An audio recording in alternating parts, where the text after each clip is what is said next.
Hello प्यारे बच्चों। मैं ज्योति शर्मा स्वागत करती हूँ आप सबका हमारे यूट्यूब चैनल टीचर्स अड्डा एमपी पर। और आज आपकी पर्यावरण कक्षा 4 की क्लास होने वाली है, क्लास नंबर 131, जिसमें मैं आपको सप्ताह 24 का दिवस 2 कराऊंगी। और हमारे पाठ का नाम है दुनिया मेरे घर में। तो जल्दी से सब बच्चे अपनी अपनी बुक खोल लीजिए, सप्ताह 24 का दिवस 2 निकाल लीजिए और मेरे साथ साथ अपनी वर्कबुक को फुल कीजिए। चलिए चलते हैं अपनी क्लास की तरफ। उससे पहले जो बच्चे हमारे चैनल पर नए हैं या जिन्होंने अभी तक हमारे चैनल को सब्सक्राइब नहीं किया है तो जल्दी से सब्सक्राइब कर लीजिए। चलिए चलते हैं हम अपनी क्लास की तरफ। सप्ताह 24 का दिवस 2, दुनिया मेरे घर में।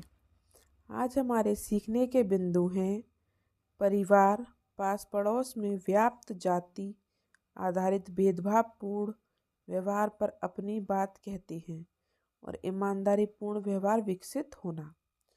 तो एक तो हम कौन कितना ईमानदार है, और दूसरा जो हमारे पास हमारे आस पड़ोस में जो और जाति के लोग रहते हैं उनसे किस तरीके का व्यवहार करते हैं, आप भेदभाव करते हैं नहीं करते हैं, उनसे कैसा बर्ताव करते हैं। आज हम सब उनके बारे में जानेंगे। तो चलिए अभ्यास क्रमांक 1 पर चलते हैं।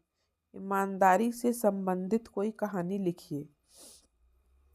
हमें क्या करना है, ईमानदारी से संबंधित कोई कहानी लिखनी है। तो मैंने कहानी लिखी है ये, जैसे एक बार राम ने सब्जी वाले भैया से 40 रुपए के 1 किलो टमाटर खरीदे और सब्जी वाले भैया को 50 रुपए दिए।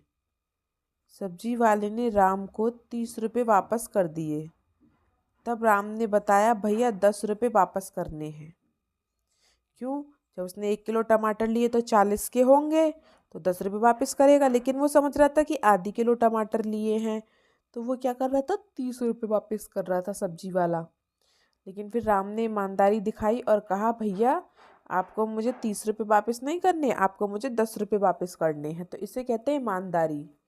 ठीक है, तो आप इस कहानी को लिखना चाहें तो लिख सकते हैं। ठीक है, चलिए लिख लीजिए कहानी। या अगर बेटा आपको कोई अच्छी सी कहानी आती है ईमानदारी के ऊपर ही, तो आप उसको भी लिख सकते हैं। यहाँ पर कोई भी कहानी लिख सकते हैं, लेकिन होनी चाहिए वो ईमानदारी से संबंधित। ठीक है, चलिए तो हम अभ्यास क्रमांक 2 पर चलते हैं। अभ्यास क्रमांक 2, पिल्लू मामी से बच्चों ने ऐसा क्या सीखा कि उसे कभी नहीं भूल पाएंगे। पिल्लू मामी की जगह आप होते तो क्या करते।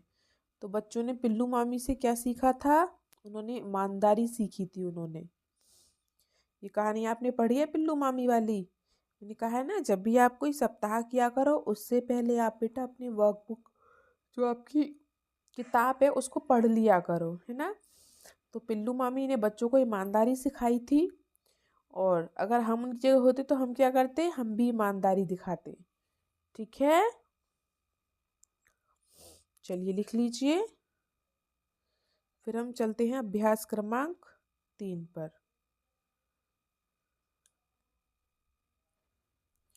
अभ्यास क्रमांक 3,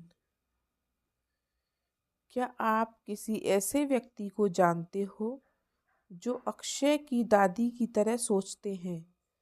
क्या आप अक्षय की दादी के विचारों से सहमत नहीं हैं।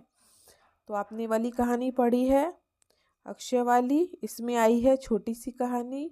तो क्या आप अक्षय की दादी के विचारों से सहमत नहीं है? नहीं, हम अक्षय की दादी के विचारों से सहमत नहीं हैं।